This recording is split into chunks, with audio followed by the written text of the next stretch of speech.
Good morning students. This is the 7th video of chapter 1 Reproduction in Organisms.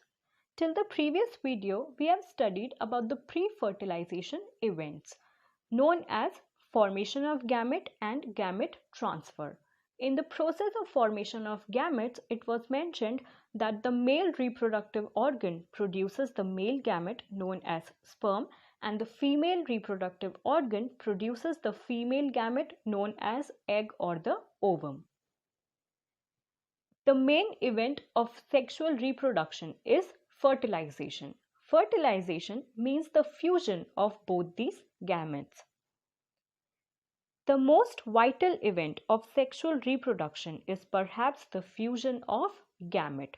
Fusion of gamete can only happen after the male gamete has transferred to the female reproductive organ or the female body. The process of fusion of gamete is known as syngamy, which results in the formation of diploid zygote.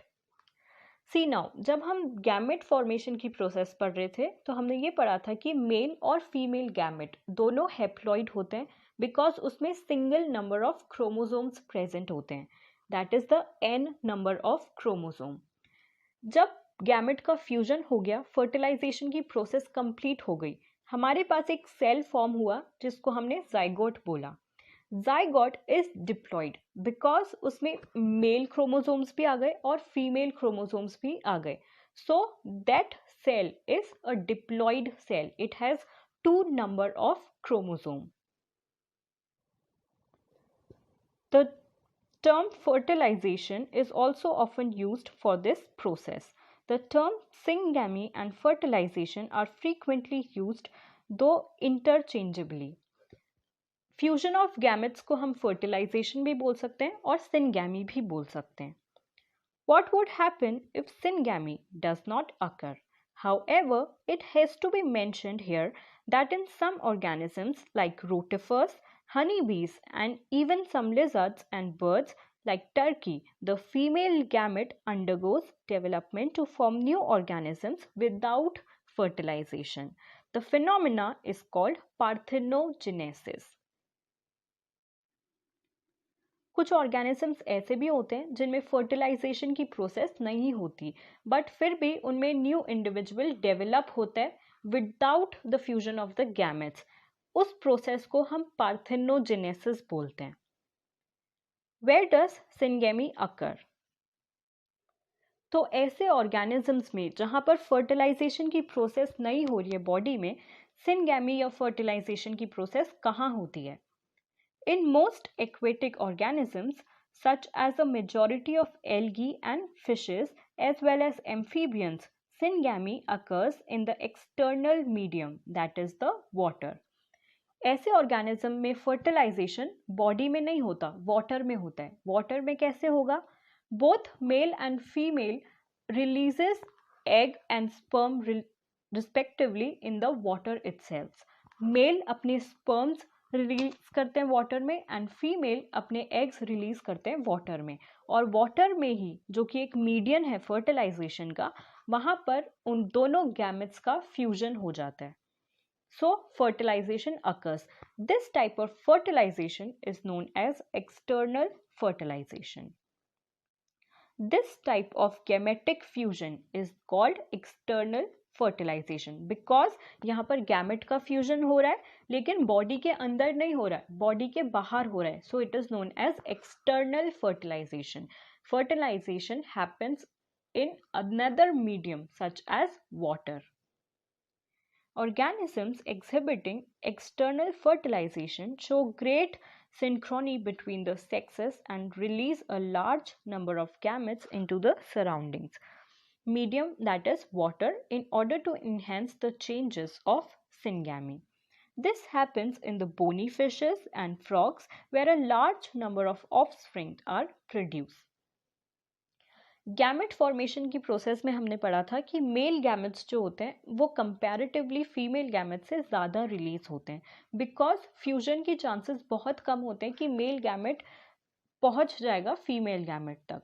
सो जब medium water होता है fertilisation के लिए, तब दोनों gametes बहुत large quantity में produce होते हैं बिकॉज फ्यूजन के चांसेस कम होते हैं। अब क्योंकि वो बहुत ज़्यादा क्वांटिटी में प्रोड्यूस हुए हैं इसीलिए ज़्यादा एग और स्पर्म फ्यूज होते हैं, इसीलिए ज़्यादा ऑफस्प्रिंग्स प्रोड्यूस होते हैं। So examples are bony fishes and frogs. Frogs और बोनी फिशेस में ऑफस्प्रिंग का नंबर बहुत ज़्यादा होता है जो प्रोड्यूस होते हैं। A major disadvantage is that the offsprings are extremely vulnerable to predators, threatening their survival up to adulthood. अब इतने ज़्यादा अगर ऑफस्प्रिंग्स प्रोड्यूस हुए हैं तो पूरा वाटर मीडियम कवर कर लेंगे वो, बट ऐसा नहीं होता because nature has its own rules और उनके प्रेडेटर्स बहुत होते हैं। जितने ऑफस्प्रिंग्स प्रोड्यूस होते हैं उनमें से 2-4 ही बच पाते हैं बिकॉज प्रेडेटर्स ही उनके इतने होते हैं। A lot of predators feed on them. In many terrestrial organisms belonging to fungi, higher animals such as reptiles, birds, mammals, and in a majority of plant like bryophytes, pteridophytes, gymnosperms, and angiosperms, syngamy occurs inside the body of the organism. तो ऐसे plants और animals जिनमें fertilisation internal होता है, मतलब body के अंदर होता है, उस फर्टिलाइजेशन की प्रोसेस को हम इंटरनल फर्टिलाइजेशन बोलेंगे। और ऐसे एनिमल्स और प्लांट्स कौन कौन से हैं? एनिमल्स के केस में reptiles and mammals etcetera, and plants के केस में हम टेरिडोफाइट, ब्रायोफाइट्स का एग्जाम्पल इसमें लेंगे। In all these organisms, egg is formed inside the female body, where they fuse with the male gamete. In organisms exhibiting internal fertilization, the male gamete is motile and has to reach the egg in order to fuse with it. ऐसे organism जिनमें egg का development body के अंदर हो रहा है, वहाँ पर मेल गैमेट को ट्रांसपोर्ट होना पड़ता है फीमेल गैमेट तक। Male gamete has to travel to the female gamete because in cases में मेल गैमेट मोटाइल होता है, मतलब मूवमेंट और लोकोमोशन कर सकता है, and female gamete is stationary, एक जगह पर रहते हैं, वो मूव नहीं कर सकते, इसीलिए male gamete has to travel. The male gamete is motile and has to reach the egg in order to fuse with it. In these, even though the number of sperms produces very large, there is a significant reduction in the number of eggs produced because ज़रूरी नहीं है कि sperm release हुए और वो directly eggs तक पहुंच जाएंगे, ऐसा नहीं होता। बहुत कम चांसेस होते हैं कि एग स्पर्म तक रीच करेगा। सो एग कम नंबर में प्रोड्यूस होते हैं और स्पर्म्स ज़्यादा नंबर में प्रोड्यूस होते हैं। In seeds plant, however, the non-motile male gametes are carried to female gamete by pollen tubes. Seed plants के केस में gametes motile नहीं होते, male gametes are also non-motile. So pollen tubes help करते हैं male gamete को female gamete तक पहुंचने के लिए। Moving forward to post fertilization events. अब fertilization के पहले होने वाले events हमने पढ़े थे, वहाँ पर formation of gamete और gamete transfer हमने पढ़ा। Now we'll talk about post fertilization events. fertilization के बाद जितने भी processes होते हैं वो हम इसमें पढ़ेंगे। Events in sexual reproduction after the formation of zygote are called post fertilization event because fertilization की process means fusion of the gametes produces a zygote। एक zygote हमारे पास produce हुआ, zygote produce होने के बाद जितने भी events होते हैं उन सबको post fertilization events के अंडर पढ़ा जाता है। So first let's talk about the zygote. Formation of the diploid zygote is universal in all sexually reproducing organisms. In organisms with external fertilization, zygote is formed in the external medium, usually water, whereas in those exhibiting internal fertilization, zygote is formed inside the body of the organism. अब fertilization की process किसी भी medium में हो, outside the body that is water usually, या फिर inside the body, कहीं पर भी fertilization की process हो, end result होता है फॉर्मेशन ऑफ जाइगोट। तो जाइगोट या तो वाटर में बन सकता है, that is the external medium, या फिर internal medium, that is the female body. Further development of the zygote depends on the type of life cycle of the organism. The organism has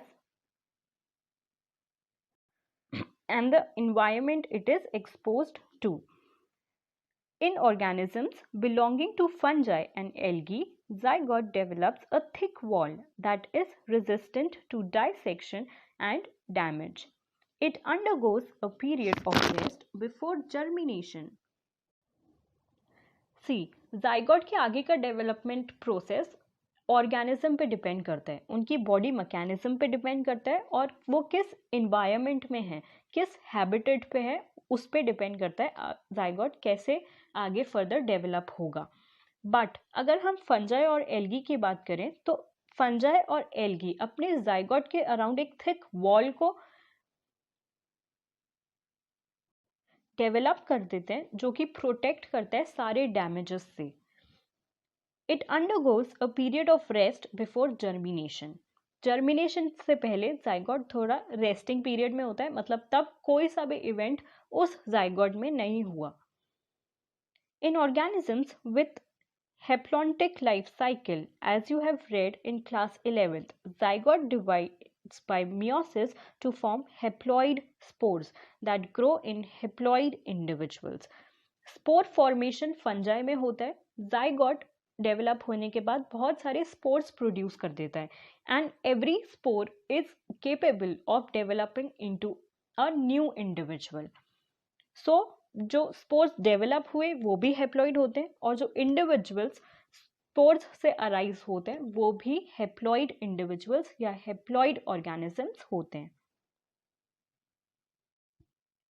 so zygote is the vital link that ensures continuity of species between organisms of one generation and the next. Every sexually reproducing organism, including human beings, begin life as a single cell, the zygote. Zygote क्या ensure करता है? Continuity of species. Means सबसे पहले species थे, दोनों ने gamete produce किए। Gamete produce करने के बाद मेल गैमेट ट्रैवल करेगा फीमेल गैमेट तक। ट्रैवल करने के बाद मेल गैमेट और फीमेल गैमेट में फ्यूजन होता है। फ्यूजन के प्रोसेस को हम फर्टिलाइजेशन बोलते हैं, okay, also known as syngamy. Fertilization या सिनगैमी की प्रोसेस के बाद जाइगोट फॉर्म होता है।